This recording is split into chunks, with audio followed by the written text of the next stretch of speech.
Hey, it's me, Hannah.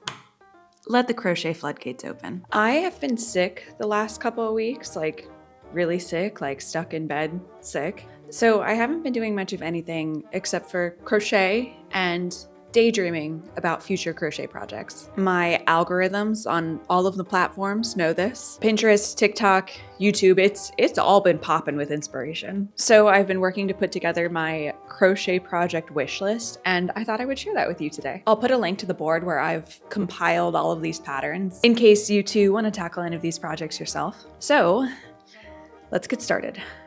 I'm not primarily a crochet creator or a fiber arts creator, but all of the fiber arts YouTubers that I follow always tell you to grab a cozy beverage and a work in progress and sit back and relax. So I suppose I'll tell you to do the same, or not.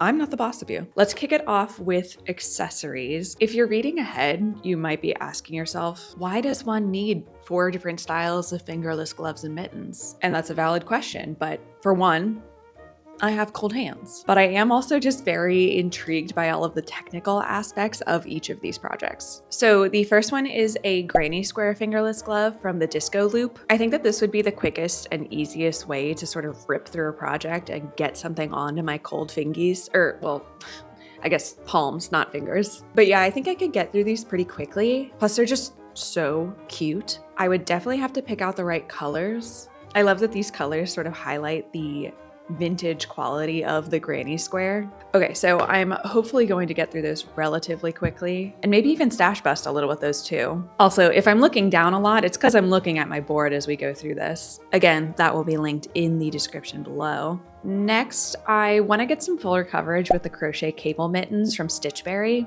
Now, don't get me wrong, I love the way that crochet looks, but I also do really love when crochet sort of resembles knit, and cables definitely do that in my opinion. I haven't ever done anything with a raised texture like this, but I know how, or I at least understand the fundamentals of like a front post stitch and a back post stitch. And if I need help, the free written pattern has some like good visuals to go along with it, so I should be okay. This would also require like the right yarn to achieve this look. I think that's my biggest weakness when it comes to crochet is choosing the right yarn. So once I've stash busted enough, I definitely want to start exploring like better yarns for my projects. All right, so on to the next set of mittens. So next we have the Fair Isle crochet mittens from Bee Hooked. Let me start by saying I am a mittens girly through and through. In another life, I used to be a freestyle snowboarder, so gear for staying warm is something that I know a thing or two about. Mittens keep your hands warmer than gloves do. It's just a fact. So that's why we're looking at mittens here.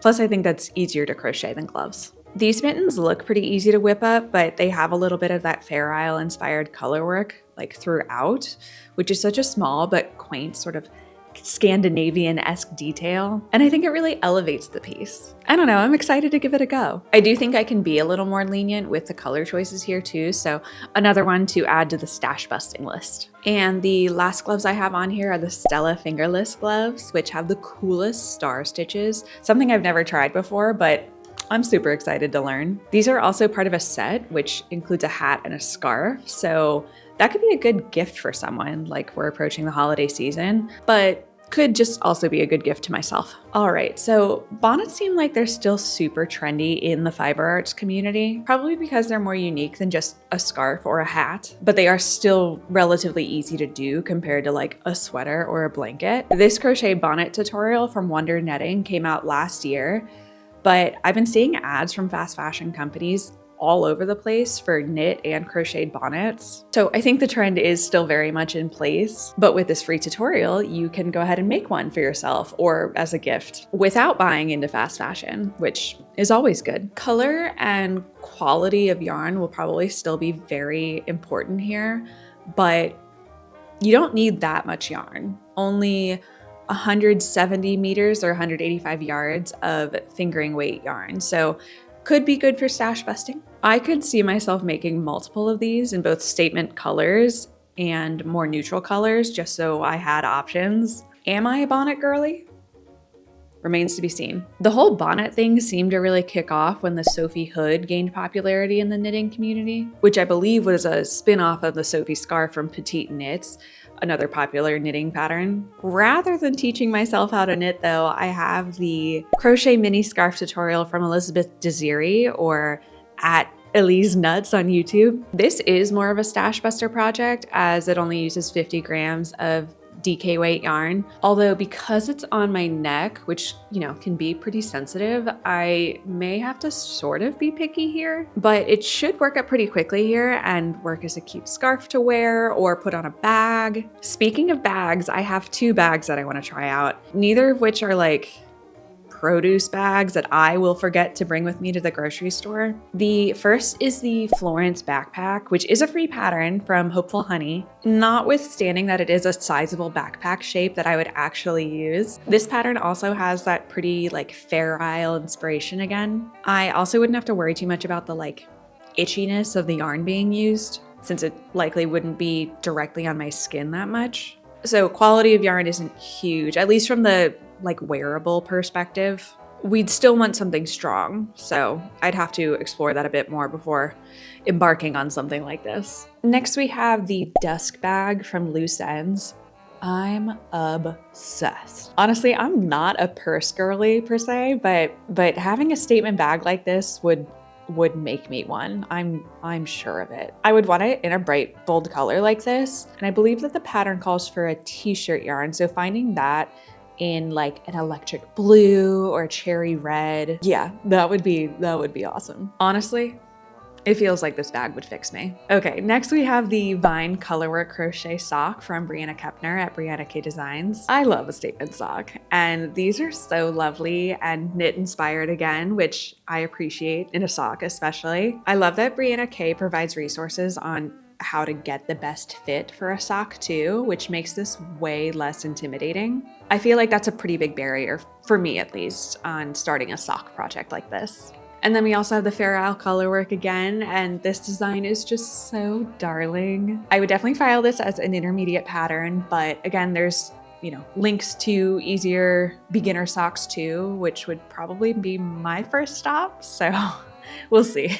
Now, we discussed the trendy Sophie scarf in the knitting community, but an even more recent trend that I'm seeing online is the Sailor wool felted slippers, another knitting pattern for these adorable washing machine felted slippers, specifically in these really fun colorways. And while I would love to try the knitting pattern, like it seems somewhat accessible, I think starting with crochet would work out better for me, at least up front. So I'd like to adapt a pattern like these felted crochet slippers I found on Etsy from Moss Crochet to include the stripes and the fun colors. I'll have to track down some 100% wool yarn since that's what's required for the felting process, but I'm really excited to give these a try. Let's see. Next we have more Fair Isle in this free Fair Isle hat pattern from Yarnspiration. A lot of color work here, but a fun challenge. Another one where color choices would probably make or break the outcome here, but I likely have some in my stash that would work well together. And then last on the list of accessories I want to make for myself, we have the Pixel hood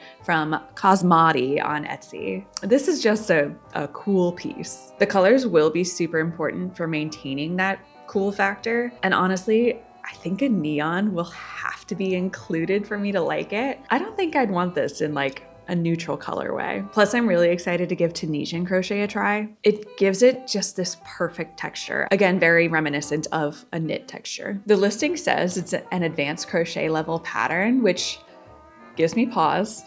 But I'm happy to stumble my way through it. That's definitely a Delulu red flag of mine. I assume I can work through any pattern as long as I can search the internet for what each term means and use YouTube videos to learn along the way. Anyway, that wraps up the For Me accessories, but I also have a number of sweaters on my to make for myself list before we head into gifts that I'm eyeing for others. I have to really like someone if I'm gonna make them a sweater, considering I only just finished my first sweater for myself. And yes, thank you for noticing, I did dye my hair to match the sweater. That's how much I plan on wearing it. Although I feel like this lighting doesn't really show how green my hair is. And actually in the pigtails, it's kind of giving Shrek. What are you doing in my swamp? In my last video, I mentioned the scrappy sweater from Made in the Moment, which is similar to the shape of this sweater that I just made. But with this pattern, you double up the yarn so you get more yummy color options. And I'm just really excited to dive into this one. I plan to break plenty of rules and just sort of follow my heart, which I think will be very freeing for me.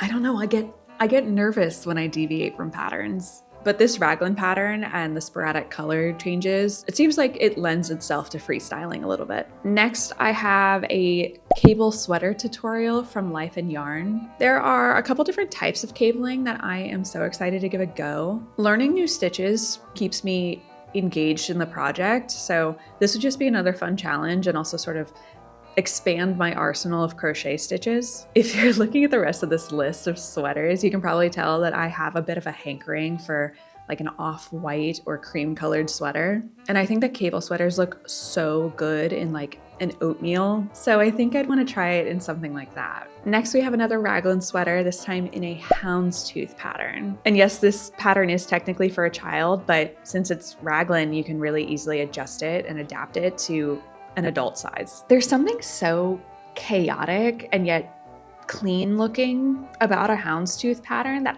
I love it. And doing it in like really bold colorways, I think is just so delightful. Maybe I'll break out more of this green for it.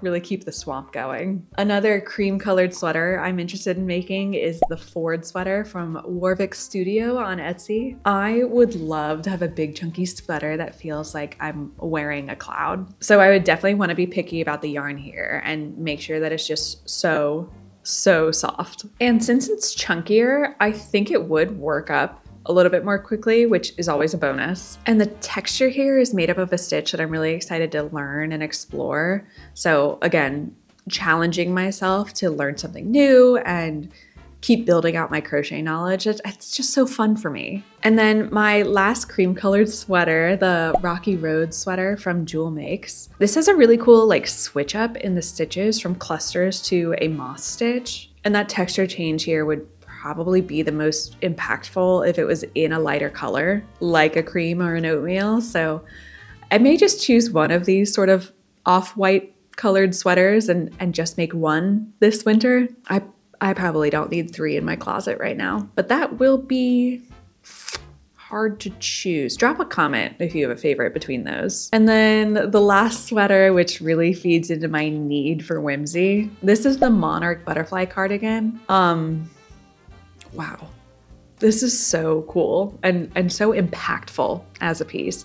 I would love to do this in a sort of like color changing from yellow to orange to sort of properly capture the monarch butterfly, but I could also see doing it in a super like subtle colorway as well, that where it's not quite as noticeable. And then when you do notice, it's like extra like, wow. That's cool. All right, that rounds out the sweaters. So let's move on to the items that I've listed as gifts, although they may also be gifts for myself.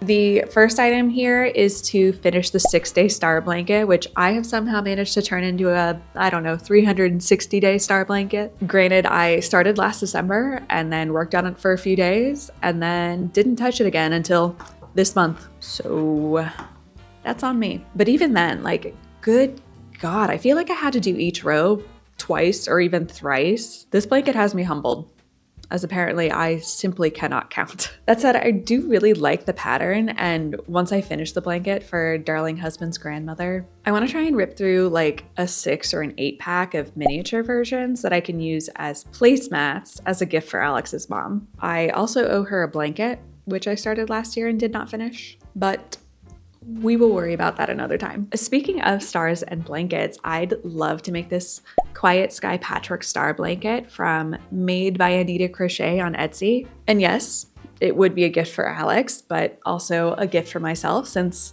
it would be going on my bed. I'm really excited to play with the colors here too, since we really need to redo our bedroom and just introduce some actual color to the space. So I'm thinking some deep reds and purples would really just add a little luxury to the space, but we'll see. It'll be fun to play around. Next, I have another pair of socks from Brianna K Designs, the Walker socks. While I probably will make some for myself too, I think these have a bit more of a masculine look to the pattern, so they would make a really good gift for like my father or father-in-law, or even darling husband too. Then for the yogis and the fitness girlies, this free yoga mat bag pattern from Off the Beaten Hook is so pretty. I definitely want to try and make this for my sister-in-law this year, and then probably include a new yoga mat as well. Like that feels like a nice well-rounded gift. And these netting patterns tend to work up pretty quickly too, so hopefully it won't be a huge undertaking time-wise, but still be a really nice gift. Next is this super easy, like brightly colored, I think they're slip stitched crochet chain links, which can be sort of knit together to make these keychains or trinkets. But honestly, I would love them as earrings. Colors will be important as far as having statement jewelry like this, but figuring that out sort of adds to the fun of it. Next, we have this Newbury dishcloth from A Box of Twine. This is an easy, free pattern that should work up pretty quickly, and making 2 or 4 of these would be a really nice gift for anyone with a kitchen. And you could really personalize it too if you've been in said kitchen and you know the vibes enough to choose the colors and the textures that'll match. And if you wanted to do more of a set, A Box of Twine actually has links to matching napkin rings and coasters. And if I wanted, I could match these to the star placemats that I wanted to make for my mother-in-law and really do a full set there. And then the last real like gift item here is a textured pillowcase or cover. I really like the looks of the bobble pillow cover from Tanya Steinbeck, which is originally in German, so you'll have to translate it to English. But once you do, it's pretty easy to follow. I just love the way the bobble stitch looks. And doing this in any color would be so impactful. Just make sure the color matches the vibe of the person you're gifting it to, if you're gifting it. I kind of want it for myself, and I probably will make them for myself, so there. And then not really a gift, more of a holiday decoration that I would love to get to this year is a crochet popcorn garland. Obviously, the biggest benefit here is that the popcorn won't go bad, so you can use it year after year. But I also really like the idea of doing like a cranberry bead in between each popcorn kernel. I think it's just darling and would be such a cute touch to add to like a Christmas tree or just hang as garland. Definitely trying this out this year, even thinking about having like a girls' craft night where we all get together and we make the popcorn together and we can all take home like a couple feet of popcorn garland. I think that'd be so fun. I've linked to a pattern that has like pretty pictures for my Canva board, but pro tip, there are a lot of free patterns out there too, so do a little digging if you want to save the $4, or don't. Support an artist. I'm not the boss of you. We've talked about this. Okay, so I think I'm gonna stop there and actually get started on some of these projects as a treat. Thank you for indulging me in some of my daydreams, and be sure to check out the link below to see all the patterns. And let me know if you're adding any of these to your TBC list. Maybe we can get a little community post going here on YouTube for like progress updates on anything that you're working on, anything I'm working on. And I would honestly love to do more of these where I'm kind of sharing some of my brainstorming and we can kind of have an opportunity to craft together down the line. So let me know if this is something you'd like to see more of. I have another board basically complete for the center knitting machine or, circular knitting machine projects. So if that's something you'd like to see, drop a comment. I know I had so much fun brainstorming and sharing upcoming ideas with you. And if you had as much fun as I did, please like and subscribe. And if you do, I will see you in 2 weeks for my next video. Take care.